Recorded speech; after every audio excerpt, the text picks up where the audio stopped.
thank you, but I'm a bit conflicted tonight because, of course, I am a Kerry woman. So, and as any Kerry woman would say, Daniel O'Connell, of course, is the liberator, the chieftain, the king of beggars, the main man. And they did say down in Derrynane that you couldn't throw a stone over the wall without hitting one of his offspring. But anyway, but as a Kerry woman, when you're under pressure at half time, you go into the dressing room and have a conversation with yourself and come out swinging. So today I want to talk about a Limerick woman, actually, which is interesting. I want to talk about Kathleen Clarke, and I think a much underrated woman of the revolutionary period. Despite the best and great publication, her memoirs have been published, Revolutionary Women, edited by her grandniece, Helen Lytton, who currently is an MPhil student in Trinity. So there's all sorts of interconnections. So I'm grateful to, because I have written about Kathleen as the senator, but I'm grateful to Helen's book, to Kathleen's memoirs and the Dictionary of Irish Biography, and the University of Limerick publications on the dailies for the information I give you in this. So if any of this is untrue, please take it up with them, not me. So Kathleen Clarke was born in Limerick, as I said, in 1878, the third daughter of 8, plus one son, Edward Daly, of course, whom a 1916 signatory, of Edward Daly and Catherine O'Mara, a dressmaker. She came from a very prominent Fenian family in Limerick. And again, they would have connections back through the Fenians to supporting O'Connell as well, earlier in the 19th century. But in the late 19th century, both her father Edward, her uncle John, and her aunt Louise were all involved in the Fenians. And her uncle John fought in the 1867 rising and was imprisoned for his nationalist ideologies, which will become important as we talk later on about Kathleen. Edward, her father, died in 1890, and the family were facing poverty and a particularly nasty, as we know, homelessness crisis, cost of living crisis in the 1890s. But their uncle James, another member of the family, rescued them when he established his famous bakery at 26 William Street. Accordingly, from the 1890s onwards, the Dalys actually do enjoy a very comfortable middle-class lifestyle, as portrayed in many of the novels of Kate O'Brien, complete with fine houses, servants, elegant homes, and holidays in the exotic location of Kilkee, which I was there earlier this year myself. It's a very exotic location, beautiful seaside. Kathleen herself was the third daughter, as I said. She became a trained seamstress and at the age of 18 started her own highly successful dressmaking business. And by 1901, she was a manager of the dressmaking business and making money and contributing to the household. So Kathleen Clarke, had she not become Mrs. Tom Clarke, had she not got involved in revolutionary politics, we could perhaps studying as a woman who started her own business, as somebody who was successful in business. The history of women, particularly middle-class women, who were able to have both business and marriage and family. But she takes a different trajectory in her life. And this is not just about Kathleen and her great abilities as a dressmaker. It is also about where she came from, her influences, the great loves of her life. And there is a love affair at the heart of Kathleen's life. Her family, her children, her country, and most of all, Tom. So, introducing you to the Daly family of Limerick. Aren't they a very respectable looking crowd? These are Fenians. These are revolutionaries. The girls will all be in Cumann. The young boy, who's there, sitting on his sister's knee, will be executed. The older generation were all involved in the IRB and in the Fenians. They were very well known in Limerick and very well known for their politics. And John Daly, uncle of Kathleen, had been imprisoned, as I said, for his Fenian politics. And on September the 7th, 1896, he comes home from many years in prison. And it is said a monster crowd with bands and torchlights and blazing tar barrels gathered at Limerick railway station, a station I very well know because I don't drive, And being from North Kerry, I take the train to Limerick Station when I go home, so I recognise the route that he would have taken. He was an IRB activist and national leader. He'd spent 12 years in English prisons. Accompanying by huge crowds, he was taken to the O'Connell Monument in the Crescent, where he was officially welcomed home by the Mayor and Corporation of Limerick. And when he spoke, a tremendous cheer was raised, which must have been heard all over the city, it was said. He spoke of his sufferings, but also said, "I went into an English prison an Irish nationalist, and I've come out an Irish nationalist." So from 1898 until his death in 1916, John Daly's Limerick home became a spiritual home for Fenianism in Ireland, not just for his nieces and nephews, whom he really influenced, people of Limerick, but also for many who visited. And it is a list of the great and the good of Irish nationalism and militant nationalism going forward. Padraig Pearse, Sean McDermott, Roger Casement, Sean Houston, and of course Limerick's own Con Colbert. And most frequent visit of all, once he's released, is Tom Clarke, with whom John Daly had spent many years in the same prison. So, this is the Daly children in 1901. Inheriting the staunch nationalist beliefs from their father Edward, his siblings, John and Laura, the next generation of Daly children were equally committed. Madge became president of Limerick Cumann. Her sister Agnes was also a member of Limerick Cumann. Kathleen, of course, marries Tom Clarke and becomes an activist in her own right. Laura was married to Seamus O'Sullivan and Nora to Eamon Dorr, all members of the Irish Volunteers, and Cumann for the women. In 1899, Kathleen was meet, and Kathleen is there in the middle centre on the bottom. I reckon that her mouth is quite distinctive from the rest of them. She would meet the man who would change the course of her life, Tom Clarke, a fellow Fenian to her uncle, a prisoner and friend. Tom had been released from prison in September 1898. Fated in Dublin and Dungannon, where he had grown up, although he was born in England, he came to Limerick on the 2nd of March 1899, where John Daly, then Mayor of Limerick, made sure he was welcomed with great adulation. And it is here where Kathleen and Tom met. He was 41, she was 21. So it's very much an autumn-spring relationship. So who was Tom Clarke? He was born in 1858 in England, the eldest son of James Clarke, who was in the British Army, and Mary Palmer, who was an immigrant from Clogheen in County Tipperary. He was born in England. James Clarke was sent to Dungannon. He had been sent to India first and then back to Dungannon, and he quit the army in 1868 with the rank of sergeant. So Tom grows up in Dungannon. And it is here in 1878 that he meets one John Daly, a national organiser of the IRB who visited Dungannon and impressed the young Tom Clarke. Tom then joins the organisation and becomes the first district secretary of the Dungannon IRB. And in this photo you have John Daly, Tom Clarke, 3 generations of, I suppose, revolutionaries, Sean McDermott, who is the man Kathleen always felt most resembled Tom Clarke in his ideology and his commitment to the cause. Tom went to New York in 1890, where he was employed as a hotel porter. Making money was second place for Tom all his life to his politics. He joined Clan na Gael over there and got to know all the members of Clan na Gael and attended bomb-making classes of Dr. Thomas Gallagher, as you do. And in March 1883 was sent on a bombing campaign to England.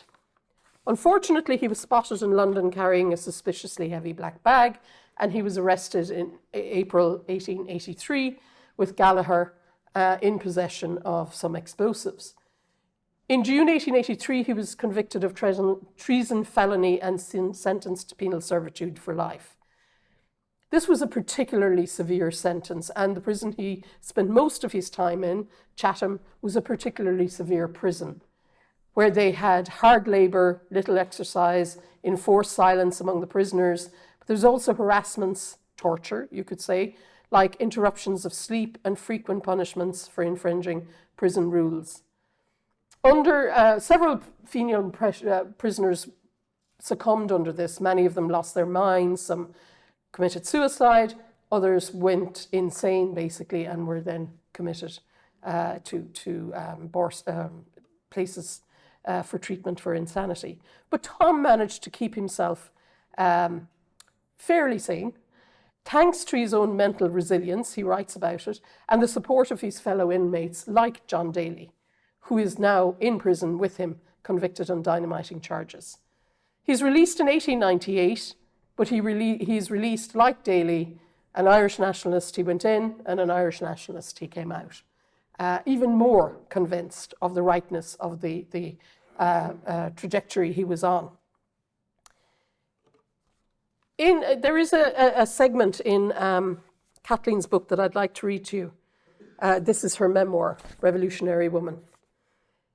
She said, this was about 1898, I had a dream so vivid.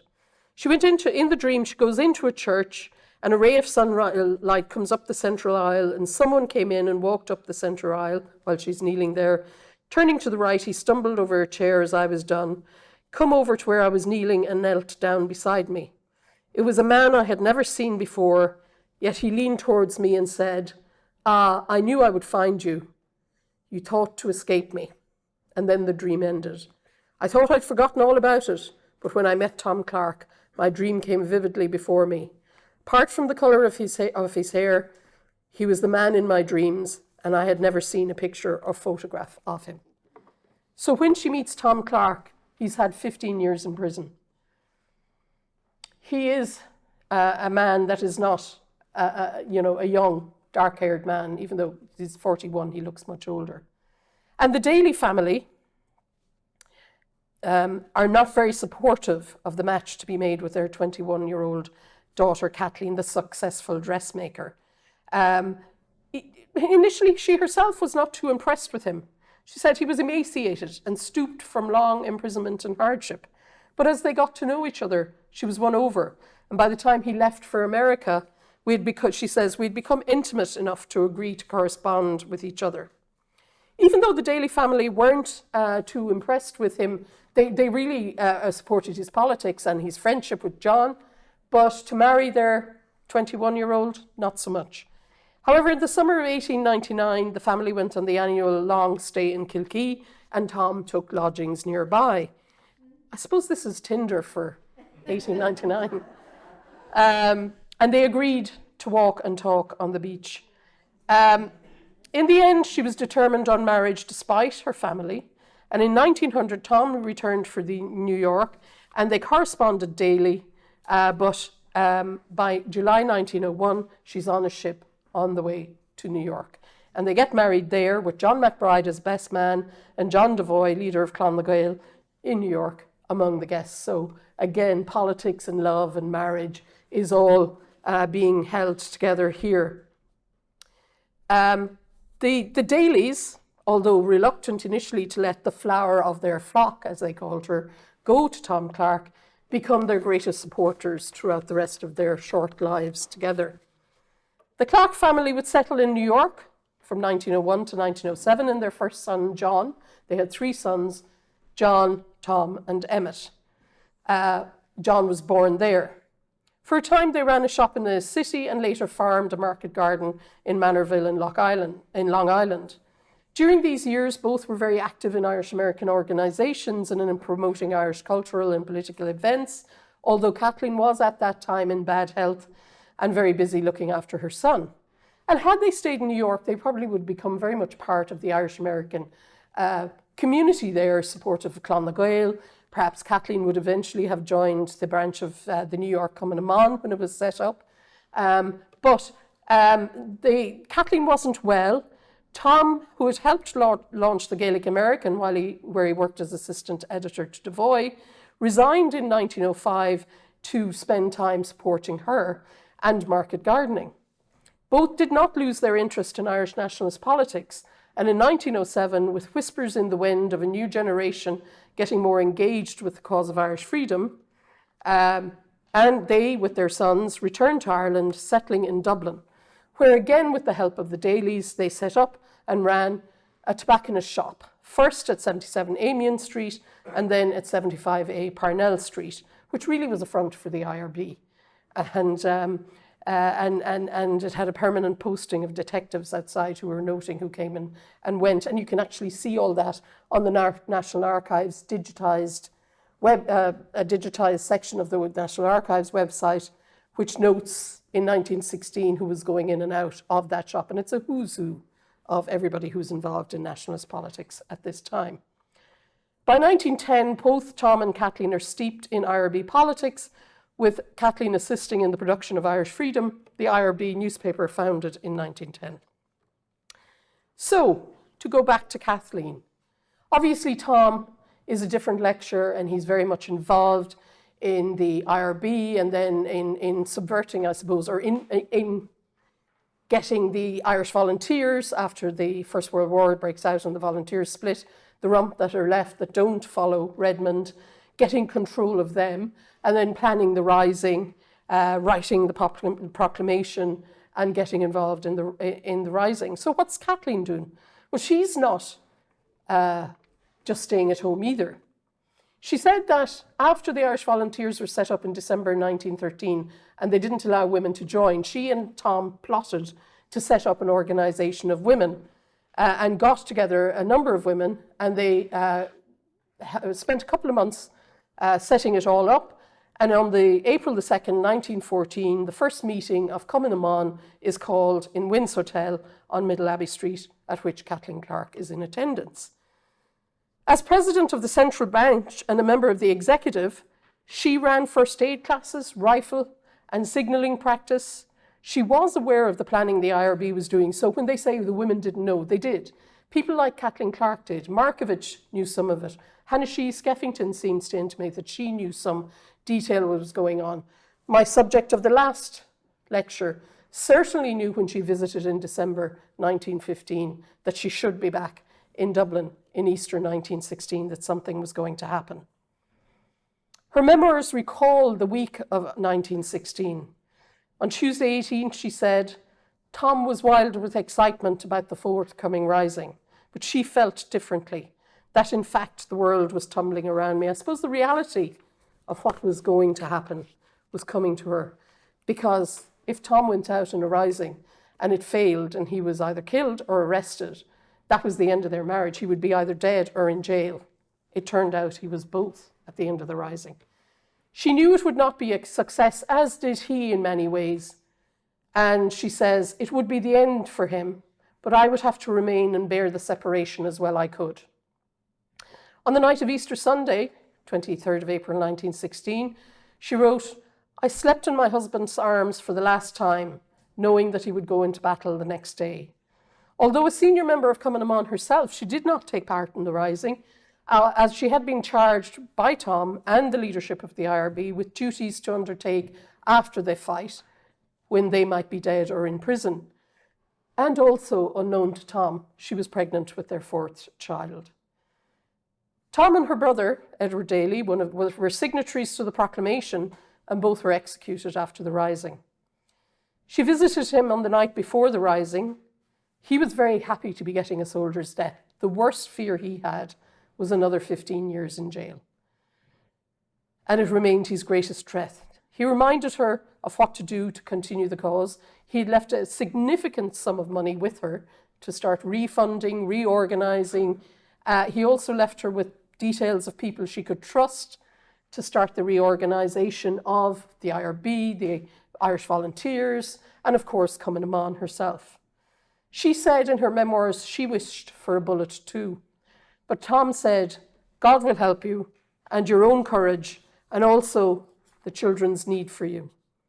Tom was executed on the 3rd of May, 1916, and her brother Ned Daly on the 4th of May. And you can see here, this is the Daly family mourning, both a son and a son-in-law, and then Kathleen here with her 3 sons. This was taken for the Catholic Bulletin, December 1916 issue, in which all of the widows of 1916 were photographed, including women like Hannah Skeffington, whose husband Francis had been killed during Easter week, and of course Grace Gifford, who had married Joseph Plunkett just before he was executed. And it went into lots of reprints, and it's really part of the propaganda that the widows did. And this is very much what Kathleen was part of as well, but only part of what Kathleen was part of, the widows of 1916, and that power of that propaganda of they saw their men go out and fight and die. And it really helped with the reorganization of the volunteers and the IRB. After the Rising, Kathleen established the Volunteers Dependence Fund, where she appointed one relatively unknown, Michael Collins, as secretary, thus giving him his first position of national prominence for the first time. He reminded her of Tom and of Sean McDermott, a man Tom had admired and worked well with. She also continued to liaise with Clonmacnoise associates in the US, whom she would have known from her time there. And she continued her work with Cumann on into, as I said, doing the widows' propaganda and the speeches, and Cumann also issued pamphlets of the great heroes of 1916, now joined in that pantheon of patriots, or the great heroes of Ireland, now joined in the pantheon of patriots by the signatories. And of course then when Thomas Ashe dies in jail and hunger strike, he joins them as well.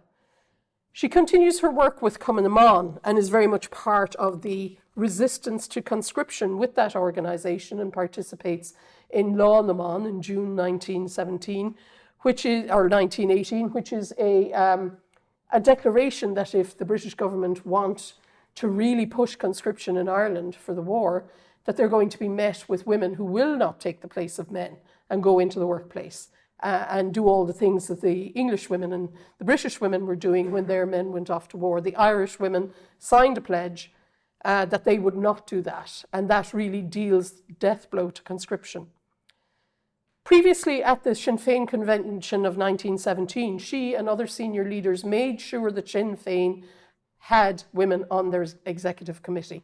Sinn Féin were being held up to their declaration of equality for women that was inserted into the proclamation. And here, again, like Skinnider, the proclamation becomes the third touchstone.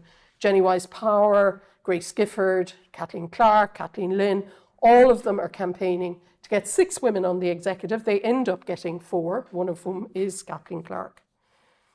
In 1918, she had hoped to stand in the election, possibly in the Limerick area from where she had come from. Of course, women had the vote in 1918, albeit a limited vote, over 30 with certain property qualifications.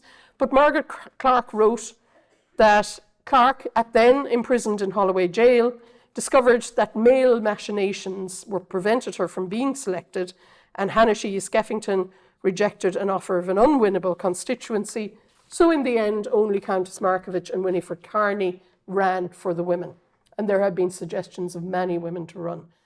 Winnie Carney was given an unwinnable constituency in East Belfast, and we know now Markievicz got the constituency in Dublin, which she did win, although the women of Cumann had to run the campaign themselves because Sinn Féin wouldn't give them any funds. At this time, however, Kathleen was in Holloway Jail, and there's a very interesting segment of her memoirs that talks about Holloway Jail. She's in there as part of the so-called German plot, where there was a British put out the false information that more guns and rifles were coming for Germany, like the Hoth gun running. And she's with Maud Gonne and Markievicz, as I said. And Markievicz and Maud Gonne used to walk around the place discussing their mutual friends and acquaintances and disputing as to which of them had the highest social status. Kathleen was having none of this. She was a very practical woman. Markievicz did talk to me, she said. It appeared to worry her that such an insignificant little person as myself was put in prison with her. Again and again she said to me, why on earth did they arrest such a quiet, insignificant person as you? I told her only the information I could give her as to what was on my charge sheet, which were exactly the same as hers. If she wanted some information on the matter, she should send her query to the British government. That did not stop her. She kept on referring to it constantly until one day my patience was exhausted. I said she seemed to forget that when important people are like her in prison, somebody had to carry on, even insignificant nobodies like myself. And that anyhow, I was not here as a result of going on platforms and making speeches, asking for arrest. And so they went on. And Markievicz actually, Kathleen told her to get out of her cell and not come back. And Markievicz got all upset because she did like Kathleen because she did this sketch of her in Holloway jail. Eventually they parted on good terms, although she didn't really like Maud Gonne and never liked her again. And indeed, during the War of Independence, when they were searching for Markievicz, she was staying in Kathleen Clarke's house one day, and Kathleen heard she was about to get raided, and she wrote to Margaret Skinner to say, "I'm delivering a package to you, please take care of it." And it was Markievicz who stayed then with Margaret Skinner. And we're now only halfway through Kathleen's life, and it's exhausting. As you can see, it was a full, eventful life committed to Ireland, and now that Tom was gone, bringing up a family alone, but that did not slow her or stop her. During the War of Independence, she was active in the Republican courts as a judge. She fundraised, she hid people in her house, she was raided constantly, she was a senior member of the White Cross, and throughout the war, she dealt with raids and reprisals. Even when she went to visit her sisters in Limerick and her mother, the house was raided while she was there, and she writes about how they did nothing much to them in that raid, but you were always afraid because they were obviously drunk, and a drunken man could do anything. And indeed, another time when the Daly House in Limerick was raided, and her sisters, Agnes and Madge, were there, Agnes was attacked. Her hair was cropped off by the Black and Tans, and when she tried to defend herself, they slashed her hand and cut through the artery, and she would have died only that Madge had taken the Cumann na mBan first aid courses and managed to sew the artery up and saved her life. So you can see there was huge difficulty, and I mean, it must have been a very exciting time, but also of trauma and terror. And she hardly had time to mourn Tom, and indeed the baby she lost after 1916. However, she continued on, elected to the second Dáil in mid-Dublin in 1921. When the treaty was negotiated in late 1921 and she saw the terms, she became absolutely passionate about rejecting it. In a letter to her sister Madge, she wrote that she never did think to see men who were the bravest more now fooled and blinded, and particularly as it was Michael Collins, who was one of the chief negotiators, a man she had supported. She never did hold it against him, and when he was killed, she was very sad and upset about it, but she did feel he had been taken advantage of by the British negotiating teams. She gave a rousing speech against the treaty in which she stated that although it would give Ireland more freedom than it currently had, it would not give Ireland total freedom, and therefore it was not enough. She had sacrificed a brother and a husband to the cause of Irish freedom. She had sacrificed, in many ways, her own life to the cause of Irish freedom since she married Tom. She'd endured trauma in the raids and reprisals. She'd had a miscarriage because of that trauma. And she was not going to accept something that was less than the republic she swore an oath to in 1916, like many of the women. The 6 women TDs, actually, and all of Cumann na mBan. She remained active once Cumann na mBan split in the treaty. She remained with the anti-treaty Cumann na mBan and remained active in the Civil War, but was not among the hundreds of anti-treaty women imprisoned. I wonder that the state, although it did imprison Mary McSweeney, for example, and Markievicz eventually, and many of the senior leaders, Maud Gonne included, they didn't imprison Mrs. Tom Clarke. And I wonder it's because, her husband was Tom Clarke, one of the senior signatories of 1916. But she wasn't imprisoned anyway. After the Civil War was over, she continued on in politics. And like so many of these women, they had setback and trauma and trouble and heartbreak, but she continued. She was a founding member of the political party Fianna Fáil in 1926. In 1928, she was elected as senator for Fianna Fáil into the new Irish Free State Senate and held the position for 9 years.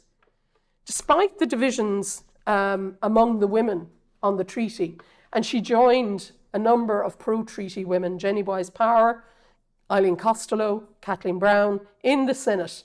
They would unite together against the Irish Free State. And why? Because of women's rights.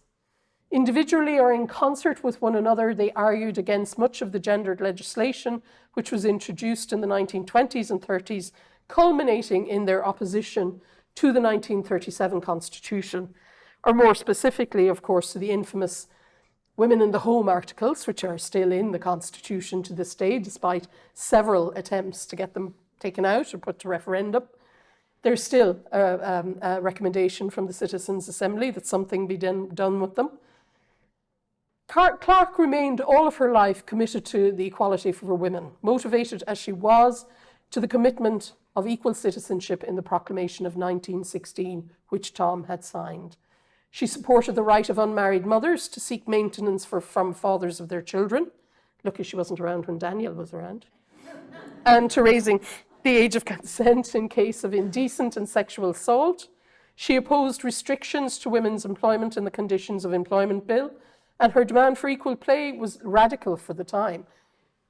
Like many of them, she said, well, we were able to carry the guns and the bombs during the War of Independence. Why can't we be paid for equal work now? We took the chances and the responsibilities and suffered equally then. So the numerous bills which brought forward restrictive legislation were anathema to her and Wise Power and Brown and Costello. And while there was no female in the Dáil resisting this, the only woman TD during much of this time was Margaret Collins O'Driscoll, Michael Collins' sister, who always said she would follow party lines, which of course was Cumann na Gael. When De Valera came to power in 1932, she didn't have much hope he'd be any different, and she was right. He wasn't. In fact, he was worse for women. And she resisted, although she had founded Fianna Fáil with him, she resisted the legislation brought by, say, Sean Lemass as Minister for Labour, the Section 16 of Conditions of Employment, which said a Minister for Labour can say that women should not work in any particular industry, because, of course, what they wanted was to get men into work, the worker. And when in these discussions, it's interesting to see it's always the worker and the woman worker, as if they're two different species. And the woman worker becomes, and the language used is very interesting in the Senate debates. If you go on to oireachtas.ie, you can read them. It is the same language used about migrant workers today. The fear of the woman worker. The woman workers, as industry got mechanized, you didn't need the strength of men, so you could bring in the lowly paid, ununionized, docile female worker and throw out the male worker who are looking for better terms and conditions. So it's all about, the woman worker was a threat to the worker. And she continued on in that until De Valera abolished the Senate in 1936 before his constitution. And she isn't back in it then once the Seanad is set up. But she takes up another position. She'd always been active in local politics. And in 1939, she's elected Dublin's first female Lord Mayor, following on our first Kerryman and first Catholic as Lord Mayor. She served in that capacity until 1941. Then you could serve for a few years, and indeed she could have gone for a third term had her health not been bad. During which time, our Kathleen, being true to herself, and I love when she does this, she removed all traces of past British authority from the office, including portraits of British monarchs, which were carted away from the Mansion House. She refused to wear the chain of office that had bore the image of King William III, and instead had created a chain of the Court of Conscience. This chain, which a few women mayors since have worn instead of the official. On moving into the Mansion House, she declared that she could not sleep in the house until she, Queen Victoria, was out of it. And she had this chain of office specially made for herself. While Lord Mayor, she played a leading role in founding the Irish Red Cross, chairing its first meeting in the Mansion House in 1939. She was on the board of St. Ultan's Children's Hospital. Again, many of these women worked with each other. So she worked with Kathleen Lynn and Madeleine French-Mullen and opened a number of children's health clinics and laid the foundation stone for a scheme of flats, which were called French-Mullen House until they were taken down recently on Charlemont Street. Finally, she broke with De Valera. She stuck with Fianna Fáil through the years of, the anti-women legislation, the Constitution, but she broke with him in 1941 because of his excessive violence against IRA and imprisonment and execution. So she breaks with them in 1941, and as an independent with no organisational support, she loses her seat in Dublin Corporation. Like many of the women of 1916 who are disillusioned with mainstream politics, with either Fine Gael, who have now become Fine Gael, or Fianna Fáil, in the 1940s they joined the new political party that seems to offer a more, well, I wouldn't say radical, but a more equitable and woman-centred and class-centred politics, Clon na Poblachta. And she runs for them in Dublin North East in 1948 unsuccessfully, as does Margaret. Margaret says because her name wasn't Irish, with Kathleen Clarke. I think at that stage, a lot of the older patriots or heroes of 1916 in the Revolutionary War were losing out to a new generation that were a little bit more conservative than they had been. And many of them who run for local office, or indeed national office at this time, don't get elected.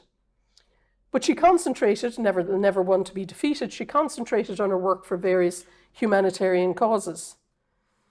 Due to ill health, she did not seek a re-election for the Dublin mayoralty, but lived an active life for another 30 years.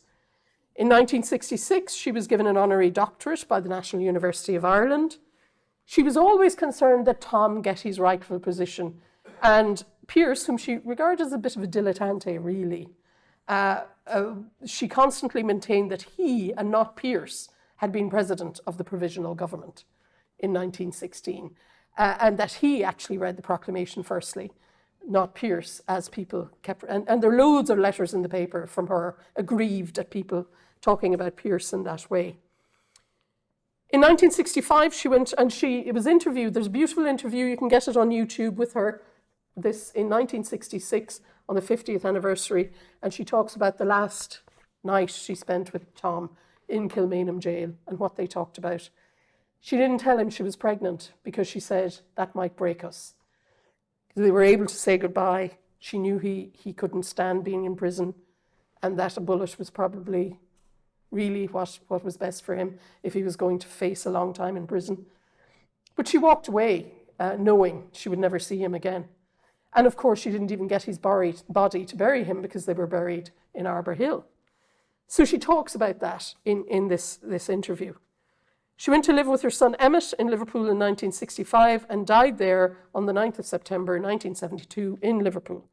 She was given a state funeral in Dublin, one of only 3 women that has been given to, with a cortege pausing outside the GPO before she was buried in Dean's Grange Cemetery. But Kathleen has not been forgotten. A specially commissioned portrait of Dublin's first female Lord Mayor, Kathleen Clarke, was unveiled in the council chamber at City Hall on the 50th anniversary of her death, 29th of September 2022. I think it's a beautiful portrait, actually. I really like it, and it's going to hang there with her lovely chains that are not William III. Considering her life of love, of family, of duty, of activism and politics, I think Kathleen Clarke is worthy of the term icon. Thank you.